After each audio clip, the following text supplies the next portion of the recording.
Bom dia, hoje é 9 de maio de 2025, sexta-feira, estamos aqui para mais um Oris Podcast Macro. Eu sou Carlos Caval e conosco, como sempre, o nosso economista-chefe, Marcos Demarque. Tudo bem, Marcão?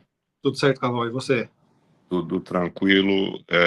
A semana que está se encerrando hoje foi marcada aí pelas reuniões de política monetária nos Estados Unidos e no Brasil. Sem grandes surpresas, mas sempre, né, com o foco na comunicação prospectiva dos bancos centrais. Aqui, eu estou em Nova York para um evento da Uris no início da semana que vem, e lá no Brasil, né, onde está o Marcos, que vai comentar, né, de saída essas reuniões de política monetária. E no caso do Brasil, nós tivemos a divulgação essa manhã do IPCA de abril, né? Uma informação que, evidentemente, o Copom não tinha na sua reunião da quarta-feira, mas que é importante aí para compor esse cenário, né, onde temos um mundo jogando a inflação para baixo, mas no Brasil ainda, né, pressões de demanda dificultando a atividade do Banco Central. Então, vamos lá, Marcão, vamos começar falando aí na ordem, né, na reunião de política monetária aqui nos Estados Unidos que ocorreu, né, na quarta-feira antes do nosso Copom. Acho que acabou sendo uma reunião muito dentro do que se imaginava, do que se previa, né? Houve a manutenção dos juros ali entre 4,25 e 4,50, né? Uma surpresa. O próprio comunicado do Fed, né, anunciado ali após a reunião, trouxe poucas mudanças, mas mudanças que deixam bastante claro qual que é o viés da política monetária nos Estados Unidos nesse momento de grande incerteza frente ao que o governo vem fazendo, né?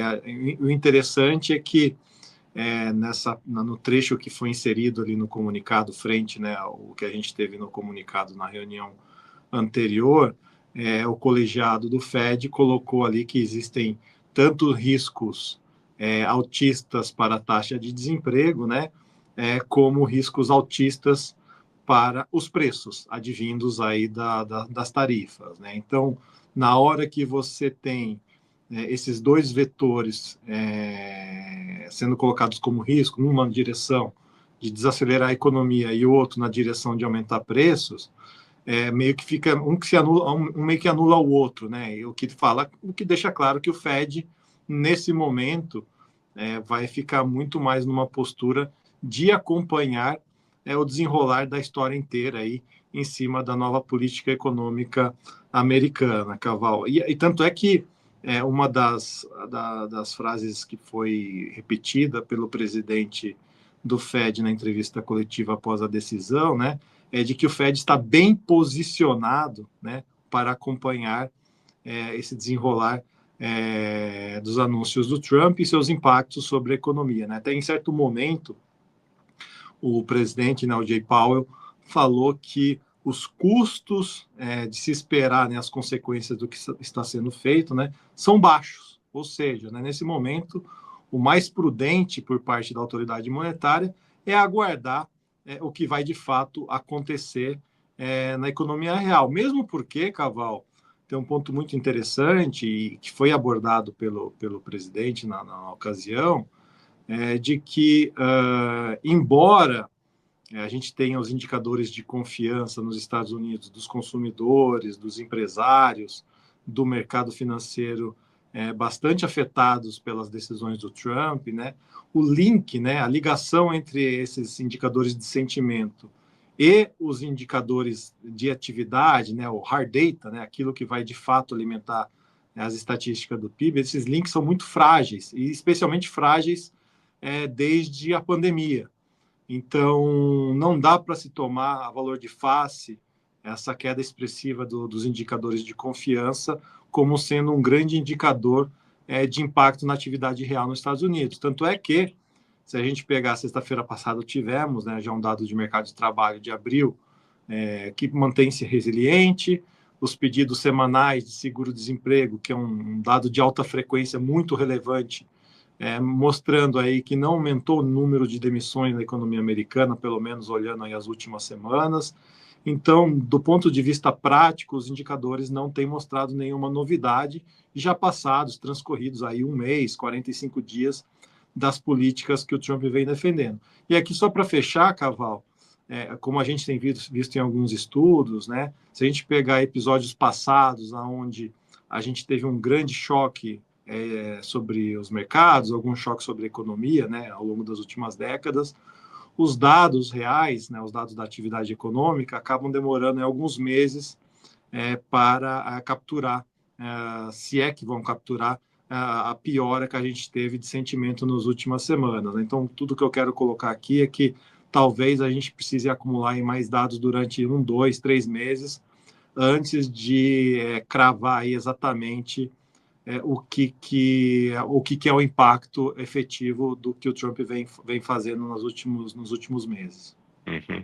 E, do ponto de vista da dinâmica dos mercados, né, essa percepção de que a economia americana não estaria, né, caminhando, pelo menos num ritmo rápido, para uma desaceleração mais forte, até mesmo uma possível recessão, né, à luz dos últimos dados, né, inclusive como você citou, na sexta-feira passada, o mercado de trabalho. Isso tem ajudado, né, os mercados acionários que se recuperaram e tendo um efeito, inclusive, altista, né, nas taxas de juros, inclusive a taxa de juros de 10 anos, né, que essa semana voltou a subir, né, num ritmo mais pronunciado. E também, né, por trás desse alívio, vamos dizer, dos mercados, né, frente a uma economia americana na margem, ainda bastante pujante, as últimas notícias advindas do governo Trump, no sentido do acordo comercial com o Reino Unido, alguma sinalização mais favorável, onde, particularmente com o grande problema, onde está o grande problema, que é a China. Então, nós tivemos aí uma semana bastante positiva, né, do ponto de vista de apetite de risco. E aí eu queria exatamente pegar o gancho, né, com o nosso Copom, porque ontem, né, que foi o day after, né, das reuniões do Fed e do nosso BC brasileiro, a performance dos mercados foi bastante positiva e aqui localmente, né, com a bolsa subindo muito, o dólar caindo bastante e a curva de juros, né, caindo muito dentro de um contexto aí de precificação ou pelo menos de maior expectativa de queda da Selic, né? Então vamos entrar aí no tocante a essa questão da política monetária, né? E como que fica essa leitura dos movimentos futuros do Copom à luz da decisão da última quarta-feira. Caval, eu acho que conforme acho que a maior parte do mercado, nós economistas esperávamos, né? A tinta foi bastante pesada no comunicado do Copom ali em cima do cenário externo, que se apresenta mais adverso, mais incerto, né? Várias vezes a palavra incerto ou incerteza aparecendo no comunicado, né? Acho que a dose em cima dessas preocupações foi claramente salientada nessa reunião, né? Um passo antes, né, Carl? Subiu para 14,75 a Selic, conforme a gente imaginava e era a maioria do mercado. Para a gente é o encerramento do ciclo, depois a gente comenta um pouquinho mais. Mas ali eu acho que o ponto alguns pontos que chamam a atenção no comunicado, né, Caval? Acho que primeiro que nós economistas estávamos muito interessados se o Banco Central, se o colegiado iria alterar ali o balanço de riscos, né? Até a reunião passada, o Banco Central colocava como assimétrico, né, o cenário para a inflação, ou seja, mais riscos de inflação para cima do que para baixo, né? Inclusive, né, se a gente for numerar, né, tinha três pontos em que o Banco Central colocava ali como riscos altistas para a inflação, para cima, né, e 2 riscos de inflação podendo ser mais baixo no futuro. E nesse contexto, o Banco Central adicionou um terceiro ponto, possivelmente pressionando a inflação para baixo, que advém desse cenário externo, né? Especialmente no contexto de commodities mais baixas, né? Ele disse nominalmente preços de commodities em queda, sendo possivelmente desinflacionário, né? A gente tem aí, por exemplo, o petróleo caindo significativamente, né, desde o começo do ano, ali, agora o barril, né, de petróleo tipo Brent rodando ali perto de $60. Se a gente tem em mente que o real também apreciou e o dólar caiu no Brasil, né, então o preço do combustível que chega aqui no Brasil, a gente vai fazer o cálculo da paridade, isso de fato é um alívio, né? A gente viu, por exemplo, a Petrobras abaixando o preço do diesel, não foi feito nada com a gasolina, mas acho que é bem possível que isso acabe acontecendo nas próximas semanas. Só que aí, né, Caval, queria até ouvir um pouco de você nesse sentido. Ele coloca ali que ainda, né, existe a necessidade de um período prolongado de juros elevados para a inflação convergir para a meta, a questão, né, de que a estratégia de política monetária requer aí ainda juros elevados, mas que os efeitos defasados da política monetária contracionistas ainda serão sentidos ao longo dos próximos meses, né? Parece que é uma deixa, né? No sentido de que o mais provável tenhamos chegado, de fato, no fim do ciclo, e agora acompanhar se isso, de fato, vai trazer a tão desejada desinflação, né, Caval? O contexto em que se deu essa reunião do Copom, da última quarta-feira, ele havia sido, né, bastante sinalizado pelos diretores do Banco Central e o próprio presidente Gabriel Galípolo na reunião anual do FMI em abril, dentro, inclusive, de muita discussão, né, com relação ao cenário econômico global, as incertezas advindas da política tarifária norte-americana, o quadro desinflacionário de commodities. E isso levou a que muitos no mercado, como nós, alterassem a previsão do ciclo de alta da Selic para apenas a elevação que ocorreu, né, nessa última quarta-feira e depois a manutenção da taxa, no nosso caso, pelo menos até o início do ano que vem, né?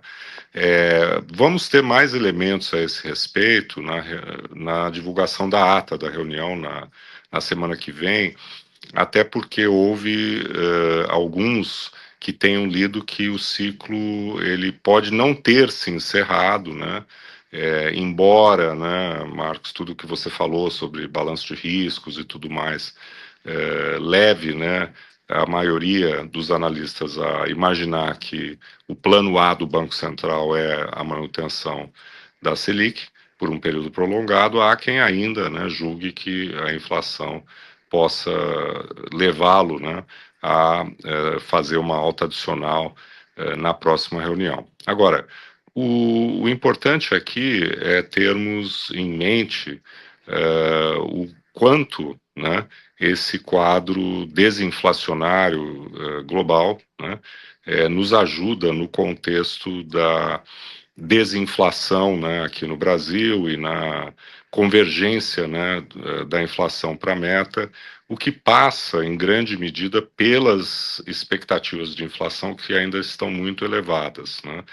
Nós temos nesse contexto uma diferença muito grande, né, Marcos, entre o que o mercado está projetando para a inflação no final do ano que vem, né, que é o horizonte relevante para a política monetária, e aquilo que o BC no comunicado sinalizou, né? E você fez uma investigação interessante sobre isso que acho que vale a pena comentar.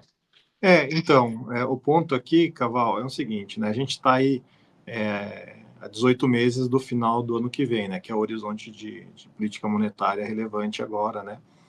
E o modelo do Banco Central que ele apresentou na quarta-feira está mostrando uma inflação no final do ano que vem em 3,6%. Ao mesmo tempo, né, o relatório Focus, que sai toda segunda-feira, ainda coloca aí a mediana das projeções dos economistas em 4,5%. Né? Estamos falando aí de quase 1 ponto percentual de diferença entre o que os economistas veem de inflação no final do ano que vem e aquilo que o modelo do Banco Central traz para ele. Né? É normal esse tipo de divergência, acontece quase em todos os momentos. Né? A questão é a magnitude. Por que, dando um passo antes, né? E na verdade, se a gente pegar nos últimos meses, as expectativas dos economistas vêm subindo, né? Esse 4,5 ele vem de números mais baixos e chegou nesse 4,5. E aí, eu acho que o interessante aqui, Caval, até trazendo um pouco para a questão que o mercado começa já a vislumbrar, né? Começa a discutir se abre-se uma janela para corte de juros no final desse ano, se não abre, né? Eu revisitei o momento em que o Roberto Campos Neto iniciou o último ciclo de corte da Selic, né, que foi lá em agosto de 2023. Naquela reunião em que houve o corte de 13,75 para 13,25, o colegiado projetava, através do modelo, uma inflação de 3,4% para o final do ano seguinte, portanto, 2024. Né? Então, estava olhando 16 meses à frente, estava se esperando uma inflação de 3,4%. Só que, quando a gente olhava o Focus naquele momento, o relatório Focus estava mostrando que os economistas esperavam uma inflação de 3,9% para o final de 2024. Então, a gente está falando aí de uma diferença aí de 0,5 ponto percentual entre o que os economistas esperavam na inflação no ano seguinte e aquilo que o modelo do Banco Central projetava. Né? Então, eu estou trazendo isso porque nos parece bastante difícil, ainda que você tenha de fato as commodities para baixo recentemente, né, a gente gerar um contexto em que as expectativas dos economistas, as expectativas de mercado, tenham uma redução significativa ao longo aí dos próximos meses, para que seja construído um cenário em que se abra uma possibilidade para cortes de juros ainda esse ano. Acho que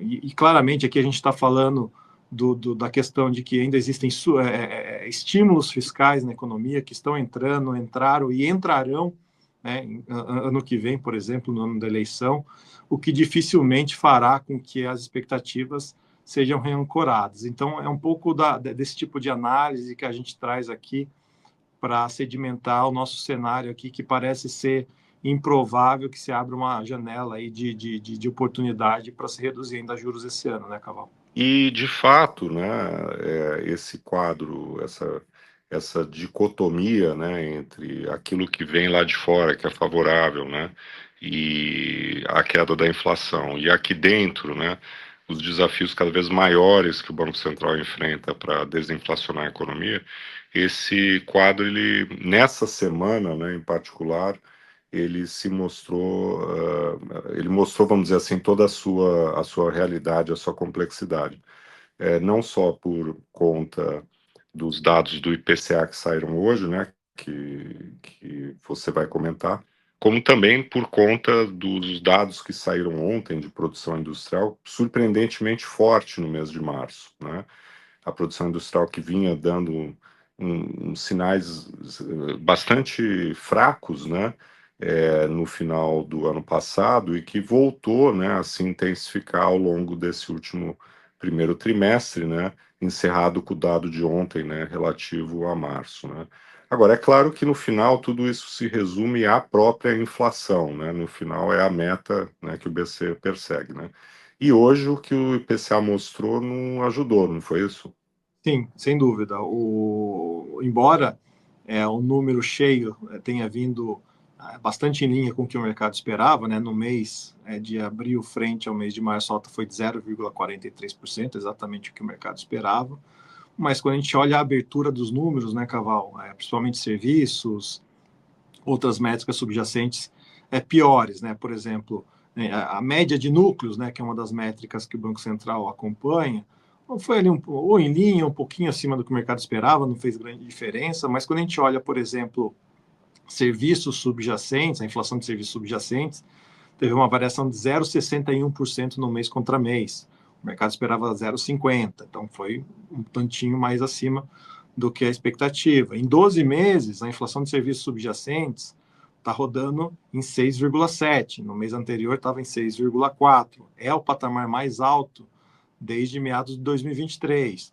Quando a gente olha, por exemplo, a inflação de bens industrializados subjacentes, né, que aí pega mais exatamente a parte de bens, também acelerando aí na métrica dos últimos 12 meses, de 3,10 para 3,60.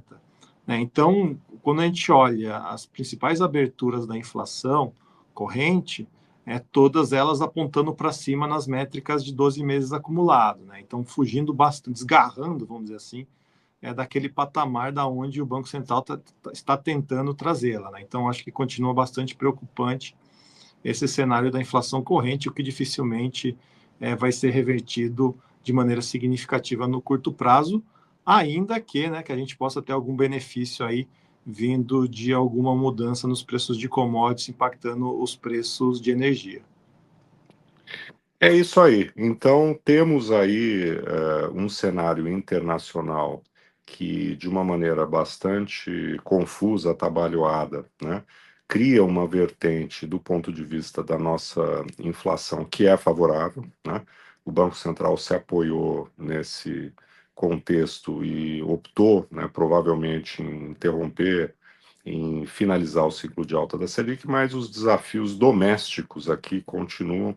Na semana que vem a gente vai ter mais informações sobre a decisão dessa quarta-feira, né, quando o Banco Central divulga a ata na terça-feira. Vamos comentar isso no nosso próximo podcast. E também, né, deveremos ter dados aí de atividade econômica do setor de serviços, de comércio, né, para continuarmos aí avaliando, né, como o nível de atividade econômica, né, ajuda ou não nesse processo de desinflação.